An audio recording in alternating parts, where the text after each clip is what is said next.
नमस्कार। पीएमसी हिंदी में आप सभी का स्वागत है। दोस्तों, ध्यान के माध्यम से आज हम सब एकत्रित हुए हैं। किसी ना किसी वीडियो को देख के कहीं ना कहीं जिंदगी में कोई संघर्ष के माध्यम से प्रभावित होकर आपने अपनी आध्यात्मिक यात्रा की शुरुआत की और ये आध्यात्मिक यात्रा आपको लेके आया ध्यान के नजदीक। ध्यान योग के योगियों को नमन। आज हम इसी आनापानासति ध्यान का महत्व को जानेंगे। इन 5 उंगलियों के माध्यम से बाबा मुद्रा, एक मुद्रा जो दर्शाता है, जो प्रतीक है ध्यान योग और ज्ञान योग का समूह। तो इस बाबा मुद्रा को समझने के लिए सबसे पहले हम हर एक अपनी उंगली के महत्व को समझते हैं। हर एक उंगली दर्शाता है एक अंग, इस सर्वभूतात्मा का एक अंग बनके। सबसे पहली उंगली है हमारी कनिष्ठ उंगली, लिटिल फिंगर। ये उंगली दर्शाता है हमारा शरीर, हमारा भौतिक शरीर जो हमें हमारे माता पिता से मिला है। हमारा शरीर जिसके अपने ही शारीरिक भौतिक स्तर पर अपनी इच्छाएं रहती है, भौतिक स्तर पर अपनी ही ज़रूरतें हैं। अगर आप ये उंगली को देखेंगे तो आपने अपने आसपास के बच्चों में देखा होगा कि जब भी अगर उसको शारीरिक तौर पर अगर उसको बाथरूम जाना हो तो वो बोलेगा, मैम मुझे बाथरूम जाना है।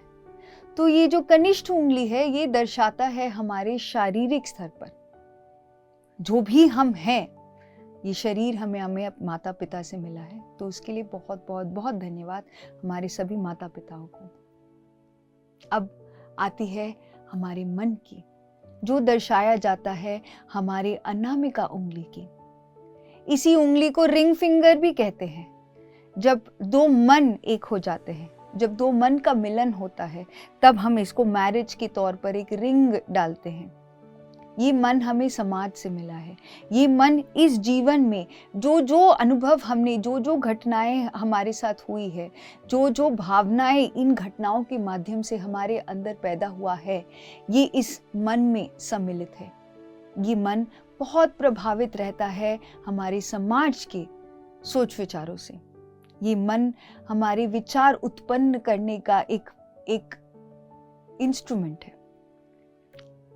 तो ये हुआ हमारे अनामिका उंगली को दर्शाने वाला मन।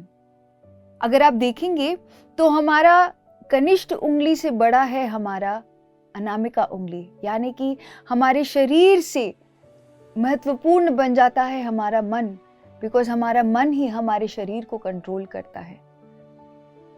इस 5 उंगलियों में ही पूरे सृष्टि के रहस्य छुपे हुए हैं। इतना अद्भुत है ये ज्ञान। अब आते हैं हम मध्यम उंगली की। ये उंगली हमारे शरीर और मन से भी बड़ा है और ये उंगली दर्शाता है हमारी बुद्धि, हमारा ज्ञान। ये उंगली सम्मिलित, ये उंगली दर्शाता है उन सारे जन्मों को जो ये जीवात्मा ने लिया है। जो भी जन्म आपने लिए हैं, उन सब के कर्म, उन सब के संस्कार, उन सब के अनुभव ये उंगली के माध्यम से दर्शाया जाता है, जिसको हम बुद्धि के नाम से भी कहते हैं। ये उंगली मूल का एक प्रतीक है और ये उंगली दर्शाता है कि हमारे शरीर और मन से अधिक है हमारी बुद्धि। जब हम ध्यान करते हैं तो हम कहते हैं बुद्धि का विकास होना। बुद्धि नहीं है, ये बुद्धि हमारे हर एक जन्म का जो ज्ञान है उसको दर्शाता है। अब आते हैं तर्जनी उंगली पे। ये उंगली हम कब इस्तेमाल करते हैं? जब हम किसी के प्रति पॉइंट करते हैं, जब हम किसी के प्रति अपना उंगली दिखाते हैं, तो हम अपनी तर्जनी उंगली का इस्तेमाल करते हैं।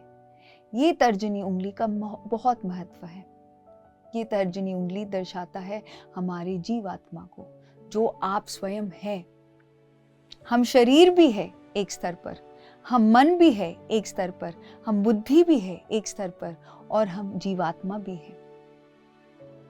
इन चारों स्तर पर जो है वो दर्शाया जाता है ये सर्वात्मा, ये ब्रह्मात्मा।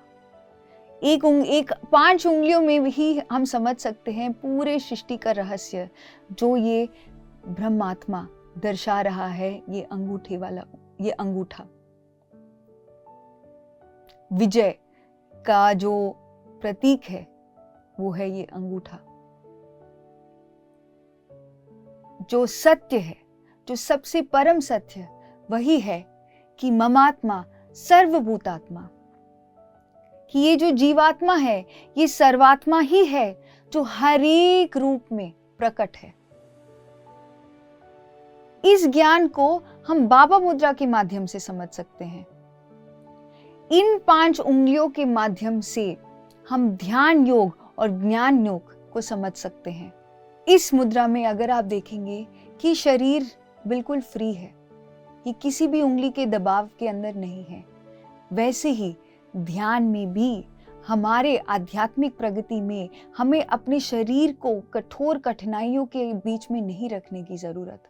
हमें कोई हठ योगा, शीर्षासन करने की जरूरत नहीं है। हमारा शरीर प्रकृति का एक वरदान है, एक अद्भुत रचना है। इस शरीर को जैसे है उसको वैसे ही हम पूरी तरह से स्वीकारेंगे अपनी आध्यात्मिकता में। अगला, अगर आप इस मुद्रा में देखेंगे, अगला दो उंगलियां हैं जो हमारे सर्वात्मा वाली उंगली यानी कि हमारे अंगूठे वाली उंगली के काबू में है, और वो है ये 2 हमारी अनामिका और मध्यमा उंगली, यानी कि हमारा मन और हमारी बुद्धि। जब तक हम ध्यान में नहीं आते, हमारा मन समाज से प्रभावित रहता है। जो आपने सुना, जो आपके जीवन में घटनाएं घटी, जो आपने अपने अनुभवों से नाप तोल के सही गलत माना है, वो सब आपके मन के अंदर केंद्रित हो जाता है। हमारा मन विचारों का भंडार है। हमारे मन में नकारात्मक विनाशी सोच से लेके सकारात्मक चमत्कारी सोच रखने का एक पोटेंशियल है।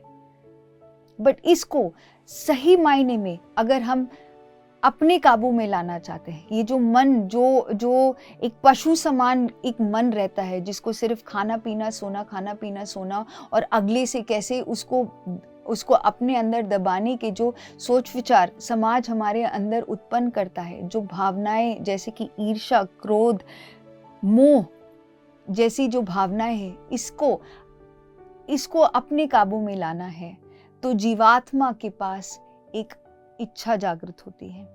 जीवात्मा के अंदर एक पावर होता है कि वो जब सर्वात्मा के साथ मिलना चाहता है, तो ये मन हमारे काबू में आता है, और इसे ध्यान योग कहा जाता है। इस मुद्रा में बहुत महत्व है ध्यान योग पर, क्योंकि शरीर को हमें शरीर के ऊपर दबाव नहीं लाना है। हमें सिर्फ अपने मन को सर्वात्मा के साथ मिलन करना है, और ये मिलन हर दिन जब हम ध्यान करते हैं ये मिलन होता है। जब हम ध्यान करते हैं, हमारे शरीर के अंदर वो विश्व ऊर्जा का प्रवेश होता है, जिसके माध्यम से जहां जहां पर उसका प्रवाह होकर जो ब्लॉक्स हमारे मन के अंदर हमने खुद स्वयं ही क्रिएट किए हैं, वो खुद ब खुद अपने आप गल जाते हैं। दूसरा, हमारी बुद्धि का विकास, जो ज्ञान योग कहा जाता है, जो दर्शाया जाता है इस मुद्रा में। फिर से ये ज्ञान योग क्या होता है? जब तक हम एक शिशु आत्मा से मचौर आत्मा की स्थिति में जा रहे हैं, हम अनेक जन्म लेते हमने बहुत सारे अनुभवों के माध्यम से कर्म इकट्ठे किए हैं। कर्म को इकट्ठे करते करते हमने अपनी बुद्धि का भी विकास किया है। जब तक हमारे जीवन में ज्ञान नहीं है, हम सिर्फ यानी कि बुद्धि का विकास नहीं हुआ है, हम भौतिक स्तर पर भौतिक ज्ञान को ही जान पाते हैं, यानी कि वर्ल्डली इंटेलिजेंस रखते हैं। तो आप बोल सकते हैं कि वो बहुत तेज है। आप जाने अनजाने आप बहुत सारे बिजनेसमैन को देखोगे या लोगों को देख के बोलोगे अरे ये बहुत तेज है। उन्होंने में भी पढ़ाई ना किया हो इस जन्म में, बट उनके पुनर्जन्म के संस्कार उनके बुद्धि के विकास में एक माध्यम बन जाते हैं। बट अगर आप असली मायने में आध्यात्मिक ज्ञान प्राप्त करना चाहते हैं, अपना बुद्धि का विकास करना चाहते हैं, उसको हर पल इस कॉस्मिक सेल्फ के साथ जोड़ के रखना है।